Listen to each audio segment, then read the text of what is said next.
Good morning. Welcome to Thursday. We made it to Thursday. Happy Thursday. I'm Dr. Bonnie Nussbaum here with your early morning intuitive guidance, offering you some things to think about and chew on for a bit and maybe have conversations with others about. Good morning, Abigail. Good morning, good morning. You're the first one here today. Glad to have you. And we are back to the Priestess of Light deck. Good morning, Barb. Welcome. We got the whole family contingent here first. So glad you guys are here, and we'll give it a minute as others join in. But I think, good morning, Nancy. Welcome. I think we have some interesting things to talk about today. So, and as always, it tends to dovetail with things that are going on in my life. Good morning, Gwen. Welcome, welcome. And I want to say, because sometimes when I'm sharing things that are more personal, I'm wondering, well, is this useful to them or not?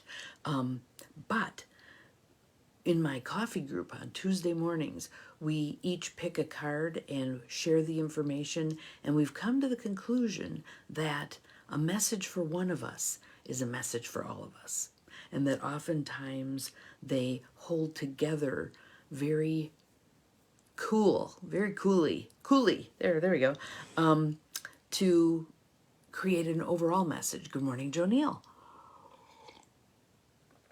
Glad you are here. So I feel like this is relevant to that.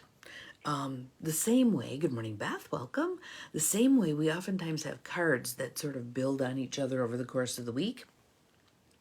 So this particular card from the Priestess of Light deck feels like it trailers on well with some of the other ones we've had this week, but also with the stuff that came out of my coffee group on Tuesday. Good morning, Maureen. Welcome, welcome. So I just want to share the thread of that a little bit as a preface for today's card. But let's start, as always, with some breathing and some tapping. Good morning, Joe Bell. Thank you for the sunshine. In through the nose, out through the mouth. Let your shoulders drop. Good morning, Mel. In through the nose, out through the mouth. Yep, while you breathe while you drive. That much we can do, right? There's a whole lot of this we probably ought not do while driving, but breathing, we can do that while driving. In through the nose, out through the mouth. And I'm feeling the call to tap on the chest, the collarbone spot. So, and you can do that with one hand. Just thumb taps on one side, fingers tap on the other. If you want to be Tarzan, go ahead. So, yes, just tapping and breathing. Thank you for all the sunshine. That's awesome. It's awesome. It's awesome. And actually today's supposed to be a little bit warmer, which is going to be nice. Very nice. We might have a heat wave and get into double digits. Yeah. So let me start by sharing some of the practical rebels are in the house. Some of the stuff from the coffee group on Tuesday as a prelude to our card for today. So on that particular one, let me think. We were using the, it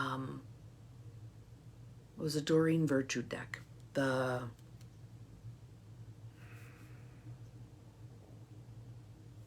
got Angels and Ancestors stuck in my head. That's Kyle Gray. No, it was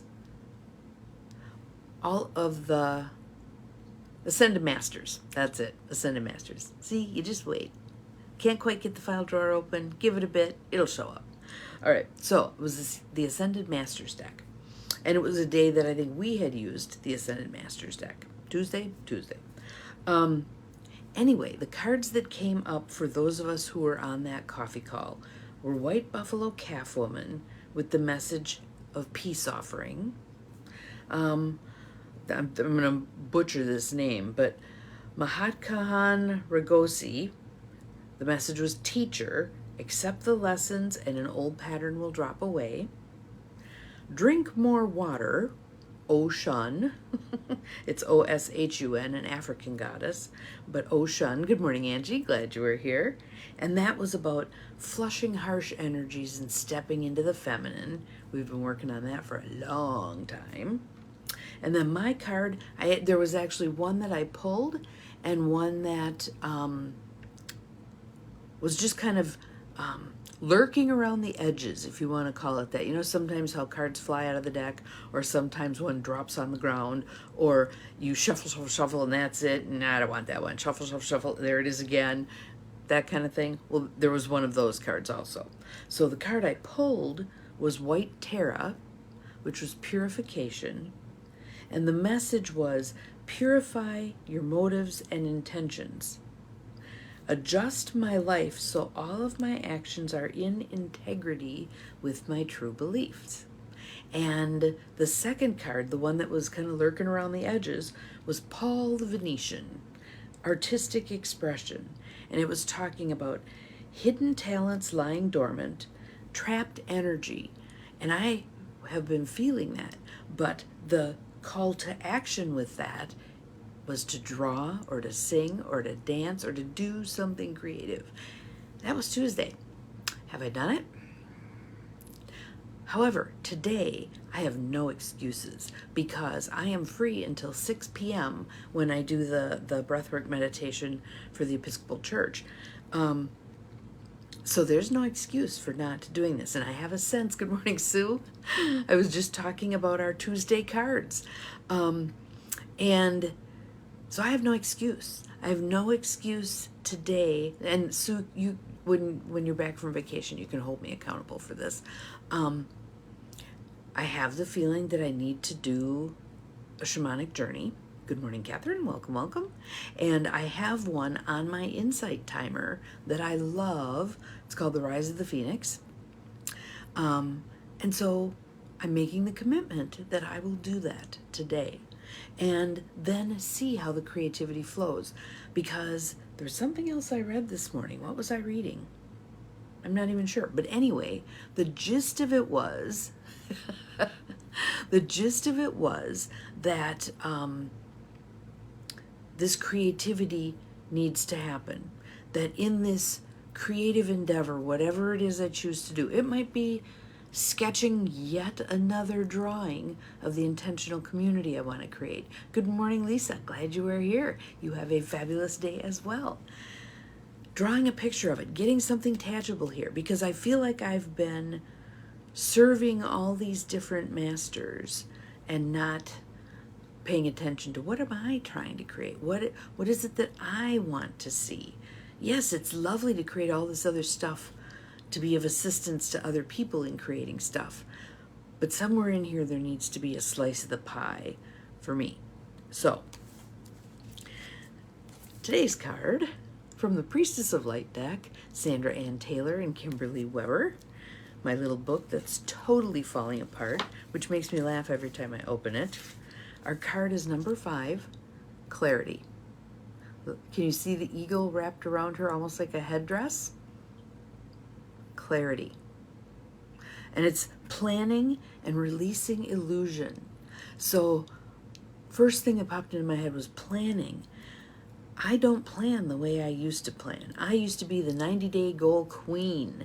I would have all these tracking devices and all this. These are the goals. Here's how I've broken it down into the days and the weeks and the months and blah, blah. And what am I going to do today? And the top 3 things I was going to do each day.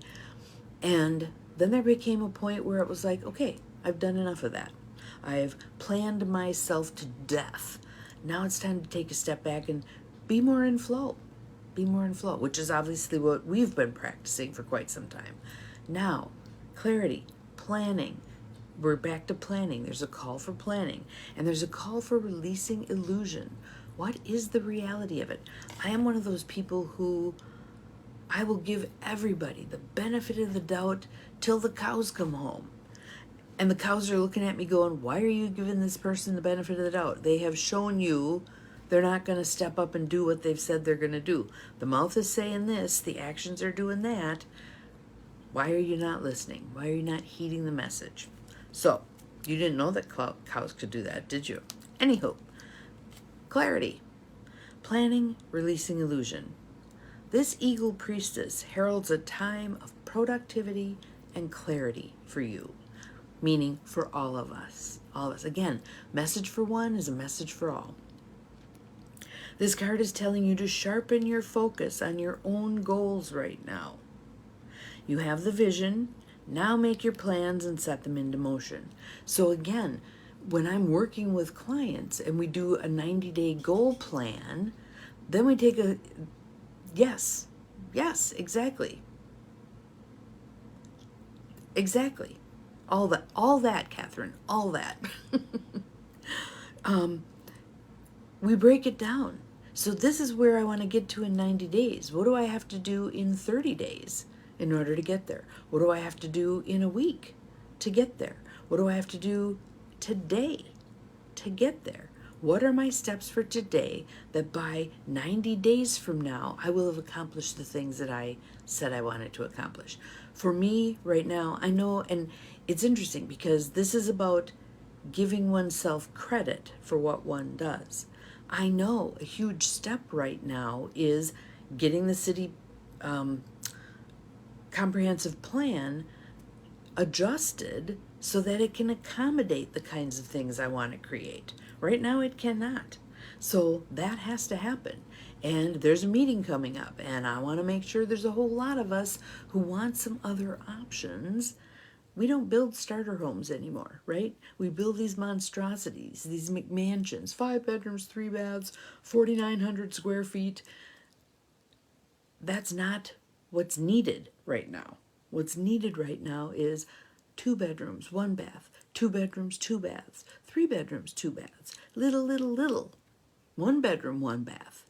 Where's the opportunities for some infill?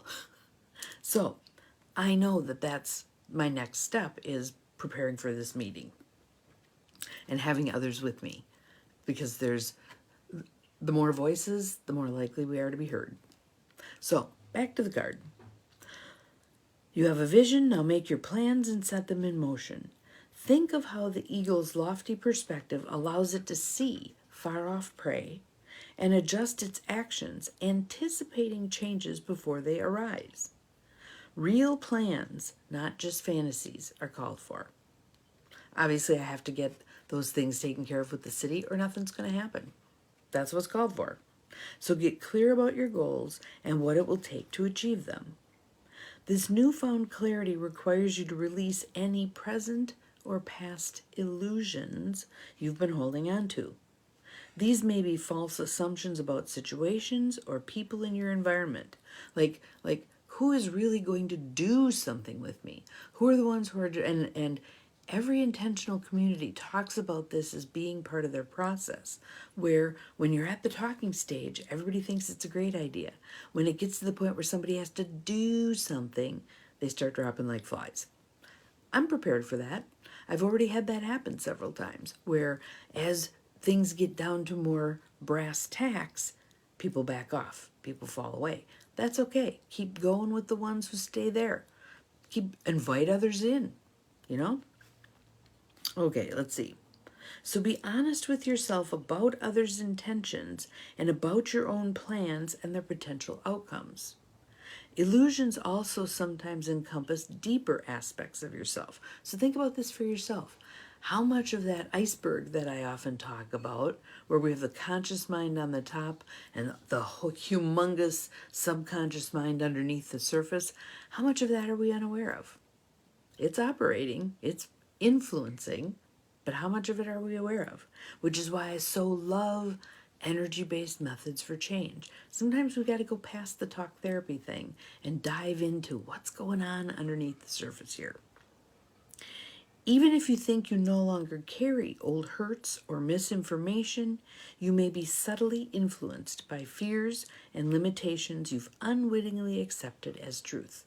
And I think right now, many of those fears are getting another opportunity to come to the surface. The bear is getting poked. Okay? The eagle calls you to look deep within and reclaim your inner strength. As you do so, your true power becomes more clearly directed, and your creativity starts to take shape. And I'm going to say boldly, everything flows on creativity. Everything flows on creativity, innovation, flow, right? We have to have an idea that's different than ideas that have been trotted out before. Or we need to nurture an idea whose time has come. Hello, Paula. Good to see you. Good to see you. So that's where we're at. That's where we're at. Let's see. Where are we?